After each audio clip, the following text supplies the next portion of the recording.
उत्तर प्रदेश के मुख्यमंत्री योगी आदित्यनाथ ने आज विभाजन विभीषिका को याद करते हुए कहा कि इतिहास की गलतियों को दोहराया नहीं जाना चाहिए, लेकिन विपक्ष आज भी इतिहास की गलतियों को दोहराने का काम कर रहा है। लोगों को भेदभाव एवं जाति पात में बांटने का काम किया जा रहा है। इस दौरान उन्होंने अयोध्या के चंदा चोरी के मामले को लेकर के भी कहा कि सनातन द्रोही लगातार प्रचार कर रहे थे, जबकि सरकार जांच करवा रही थी। उन्होंने कहा कि अयोध्या का कायाकल्प हो रहा है, विकास कार्य तेजी से हो रहे हैं और यही बात विपक्ष को नागवार गुजर रही है। खबर को विस्तार से देखने से पहले चैनल को सब्सक्राइब एवं लाइक करिए। देखिए आज उत्तर प्रदेश के मुख्यमंत्री योगी आदित्यनाथ ने क्या कहा। उत्तर प्रदेश के मुख्यमंत्री योगी आदित्यनाथ का आज अयोध्या और लखनऊ दौरा रहा। मुख्यमंत्री सबसे पहले अयोध्या पहुंचे, जहां उन्होंने रामकथा पार्क हेलीपैड से अपने कार्यक्रम की शुरुआत की। यहां से मुख्यमंत्री हनुमानगढ़ी पहुंचे और बजरंगबली के दर्शन पूजन किए। इसके बाद उन्होंने संत रामदास को पुष्पांजलि अर्पित की और रामलला के दरबार में पहुंचकर दर्शन पूजन किया। मुख्यमंत्री इसके बाद दिगंबर अखाड़ा पहुंचे, जहां ब्रह्मलीन महंत रामचंद्र दास परमहंस की 23वीं पुण्यतिथि के अवसर पर आयोजित पुण्य स्मृति महोत्सव में शामिल हुए। मुख्यमंत्री ने महंत परमहंस को श्रद्धांजलि अर्पित की और राम जन्मभूमि आंदोलन में उनके योगदान को याद किया। उन्होंने कहा कि संतों के तप, साधना और संघर्ष का ही परिणाम है, क्योंकि अयोध्या में श्री राम मंदिर का सपना साकार हुआ। कार्यक्रम के दौरान मुख्यमंत्री ने अयोध्या के बदलते स्वरूप का भी जिक्र किया।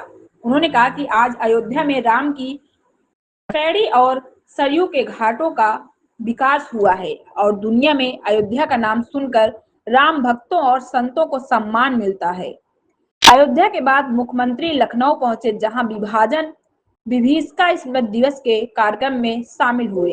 इस दौरान उन्होंने 1947 के विभाजन की त्रासदी को याद करते हुए कहा कि इतिहास की गलतियों से सीख लेना जरूरी है।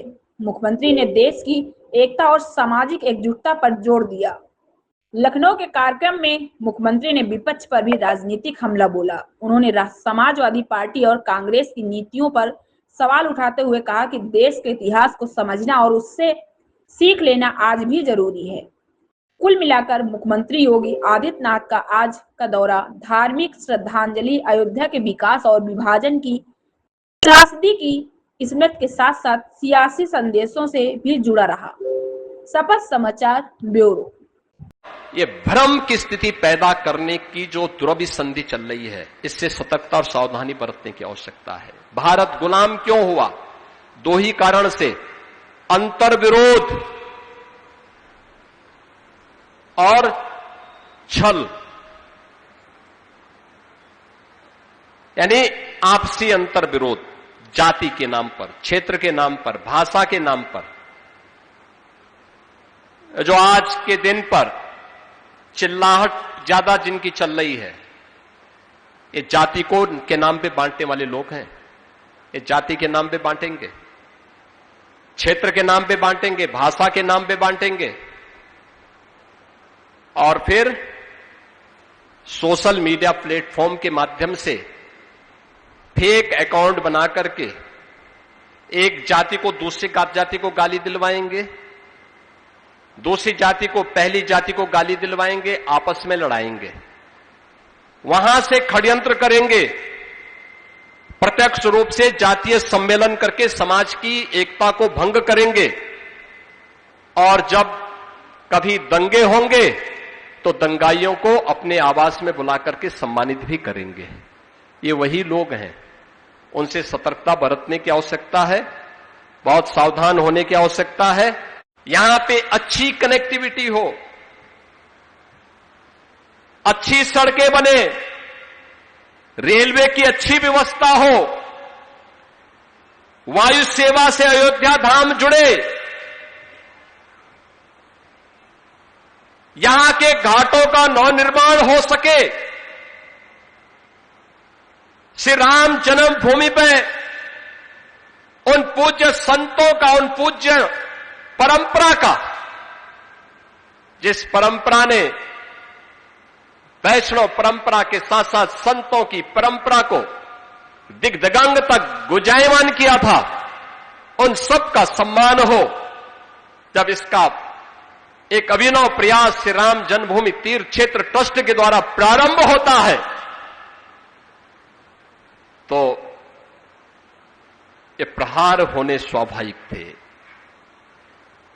सनातन द्रोही और हिंदू द्रोही मौन कहां रहने वाले हैं, उनके स्वर फूटेंगे ही फूटेंगे,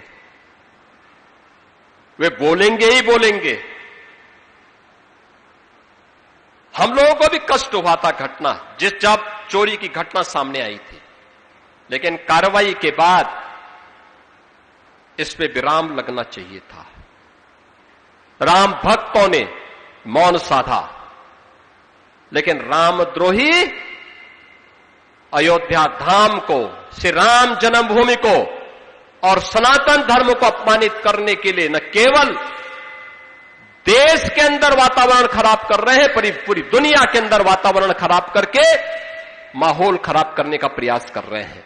हम सबको इसके प्रति सतर्क होना होगा, इसके प्रति सजग होना होगा, अन्यथा आजादी की जो अधूरी ख्वाहिशें हैं, इसको लोग और कुंठित करने का कुत्सित प्रयास करेंगे। ये लड़ाई एक लंबी चलने वाली लड़ाई है, यहीं पे विराम लेने वाली नहीं है, और हम भी ठहरने वाले नहीं हैं। हम लोग भी ऐसा नहीं कि सत्ता के मद में हम लोग मौन हो जाएंगे। जो रामद्रोही होगा उससे अंतिम दम तक निपटेंगे और पूरी ताकत से उसका मुकाबला भी करेंगे। जो भी अयोध्या धाम और हमारे तीर्थों को अपमानित करेगा और सनातन द्रोही होगा, उससे हर प्रकार से निपटने की पूरी तैयारी होगी, पूरी मजबूती के साथ लड़ेंगे। और मुझे लगता है इन पूज्य संतों के प्रति, पूज्य परमहंस रामचंद्र दास जी महाराज के प्रति, उनकी पुण्यतिथि के अवसर पर उनकी स्मृति को नमन करना हमारा तभी सार्थक होगा, तभी उस पुण्य आत्मा को हम अपनी श्रद्धांजलि दे पाने के हकदार होंगे। अगर हमने पलायन का रास्ता अपनाया तो पलायन हमारी कायरता होगी, और कायरता नहीं बल्कि चुनौती का मुकाबला करने के लिए हम सबको खड़ा होना पड़ेगा। एकजुट होकर के इस लड़ाई को और मजबूती के साथ आगे बढ़ाने की आवश्यकता है। आप देख रहे हैं शपथ समाचार।